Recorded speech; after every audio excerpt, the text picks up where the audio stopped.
Alright guys, that was really bad. I was about to actually give up and switch build completely because this took me like 3 days or something like this, and it was a pure nightmare. So yeah, but I did it. I eventually did it with Pestilent Mercury. I think I grabbed the souls already. I just switch everything back to where it was, and I'm gonna show you the final build for Midir. I think it was this one. Right. And head was this one, supposedly. And shield was Black Knight. Okay. So, we'll start with stats. I have 27 in life. That's 1000 HP without Ember. I think I have Ember. So I have 1377 health. 28 into attunement. This guarantees, I think, 16 casts of Pestilent Mercury, and we can do a lot of damage with everyone. So that's a lot. I actually went with two, how are they called? Ashen flasks and 13 normal flasks. So I had two heals of the FP pool. So that's like, I don't know, probably 40-50 casts of Pestilent Mercury, which should be more than enough. I didn't use all the flasks, so I could load once more. It was enough. Then we have 10 into stamina through the entire game, so we can definitely go better with this and block better and roll better and cast better. But I kept it low at the starting value. I started as Pyromancer. Vigor was only 8, so through the entire game I was using very crappy armor. I will show armor in a moment. You don't need more for the entire game as a caster. I did every boss with this amount. 18 strength, this is mostly because of the shield, because it needs 18. 15, I always keep forgetting why I have 15 dexterity. I think there is one weapon that I wanted 15. 14 was for the bow, and I think this weapon as well. Let me just check. Bow was 14. Iridial, if I ever use it, is yeah, no, this one is 15 for instance. Claymore is 13, so don't need it. 11. Dark Sword. I think it was Dark Sword. Dark Sword you can get at the very first area in the game if you kill Leonard. So if you want to use Dark Sword from the very start, even before Ward, you can go to 15 dexterity. Also it improves casting speed a bit, but I was only at 15 through the entire game, so it wasn't a big problem to cast slowly. This weapon is 10, yeah, you don't need much dexterity, you definitely want 14 for the bow, and 15 for Dark Sword. If you don't use Dark Sword, you can probably be okay with 14 for Iridir, if you ever use it. So that will be it for dexterity. Now we have 73 intelligence, which is completely meaningless in this situation. It improves our magic resistance, which does nothing, and the damage from Pestilent Mercury is still the same.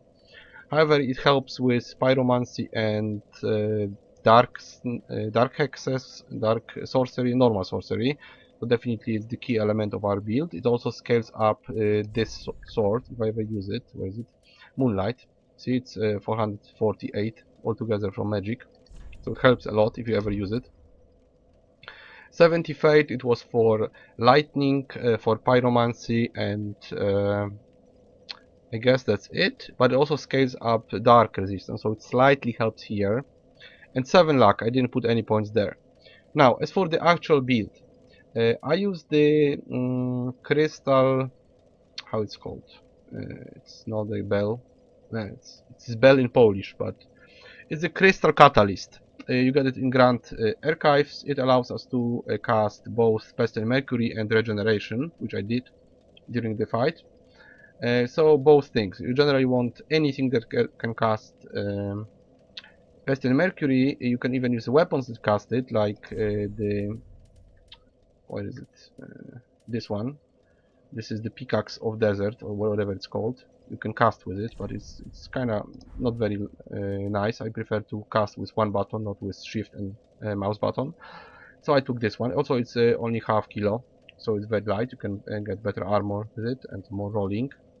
My encumbrance is at 68.5, so I could roll through the entire fight. This was supposedly to hit him in the head, but I never did, so you don't really need it. You can actually go without the sword. Shield. This is the minimum shield for this boss. This is my idea. 69 stability.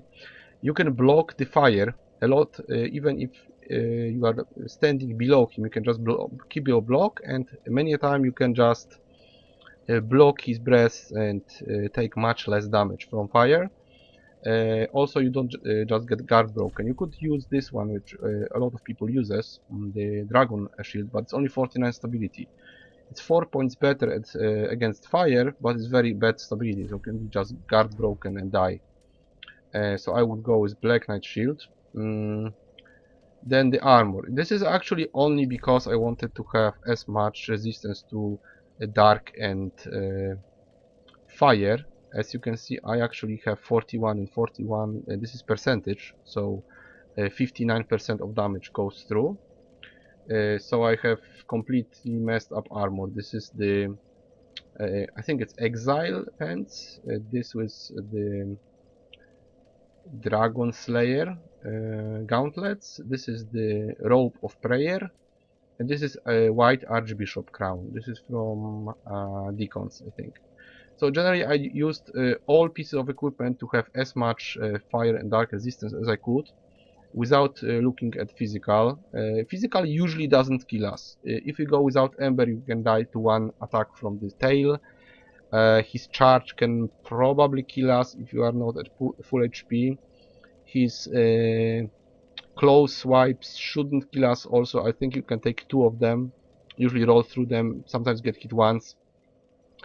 And so you don't really need to go as much into physical resistance. Besides, you can't really put it very high. Even with Havel armor, you have like, I don't know exactly, but probably you have like 50 or less.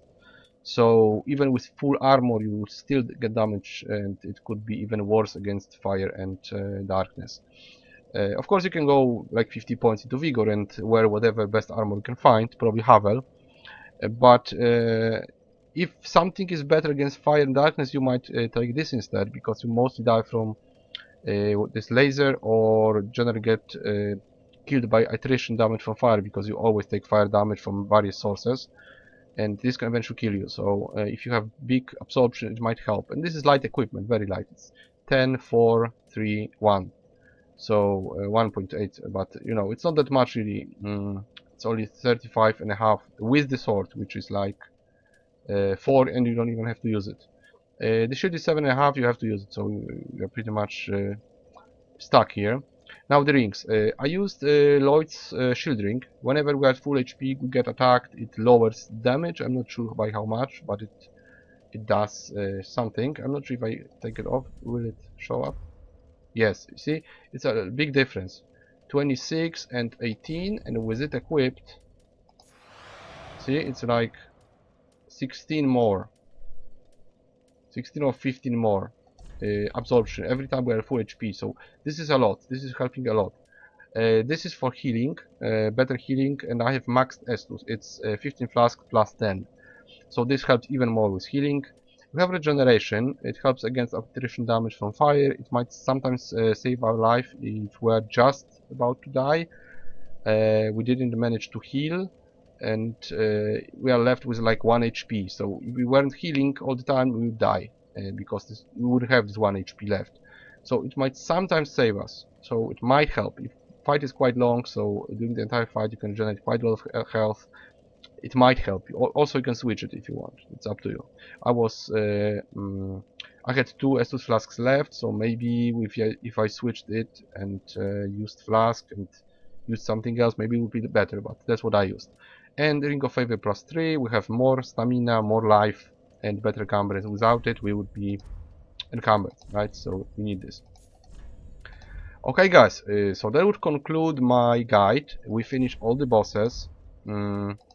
Level 167, sadly, but it's lower. It's lower than the other melee character, and it's faster, guys. Caster is faster. I'm gonna show you now the time. 51 hours, and that was with profusely me farming a lot. so it's 20 hours less than with melee character. Probably many bosses went down faster as well. It was nicer fights. They were like obliterated sometimes in a few shots. The Pestilent Mercury, our key spell for this whole playthrough, is really good. I recommend to test it on pretty much anything. Pretty much anything takes damage from it. It's really good. It's very little used. I think it appeared when some people started killing Midir with it. But you can even kill the ancient wyvern with it. You can use it when something gets stuck. You can cast it through the wall. It's really effective and really nice. So this is our key spell. I think it's quite interesting playthrough. I never really played a pure caster, I think. I usually played hybrid. And I never really used this spell. Only on Midir, on my main, and then I really didn't use it much. And here I used it on most bosses, so it's very interesting. Also, you can use all 4 types of magic, which I'll be showing in the next, well, maybe not concluding, but this will be an additional video after this one. I will show you all types of magic and the damage, more or less, with my stats. Of course, you can go to 99 if you want, but I want to show you. And wait a minute, I'm thinking what I'm doing. Yeah, so we'll be finishing here. I will show you in the next video, the optional one, all 4 types of magic with the gear, because I think I have all the gear or most of it. And that will be my guide and my approach to the Midir fight. It took me a couple of days and over 100 tries, I think maybe even 200. It's worse. I think it's worse with caster. This fight is worse with caster. The entire playthrough was much more smooth.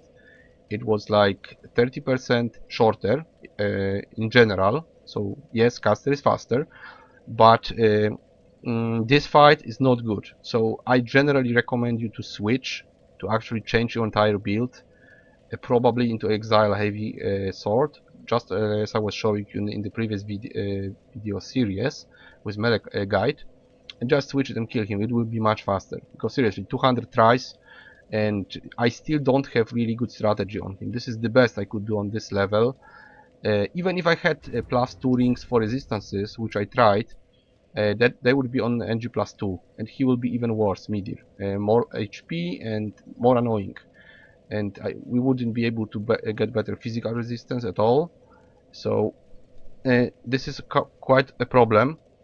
But as for resistances, yes, you could try NG +2, but this is not really going to help you around here.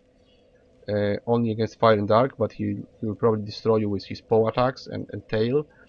So even going to NG plus might not help you out.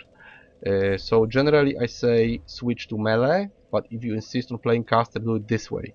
I tried also hitting him with sunlight spears and crystal spears. Sometimes it went pretty good. It was over 600 damage, but you have to hit the head and you still can die from anything.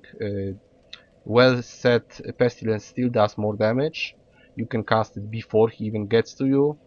It's very random actually if he gonna stay in it and take 1000 damage or not, but the approach to just cast at him and roll is very risky. Yes, theoretically you can kill him in like 20 something attacks, 25 or so, but well, you're a really good player if you can hit him 25 times with spell at the head, because at the body would be 50, so it's really risky. So yeah, that would be it. It's probably one of the longest videos, but I wanted to talk about pretty much everything, and I will see you guys in the next video about magic. But this concludes the guide for all the boss fights I'll be publishing very soon, so stay tuned and thanks for attention. I hope you luck in this very hard fight, the hardest fight for all the Dark Souls 3 with DLC. So yeah, see you guys next time and have fun with Dark Souls 3.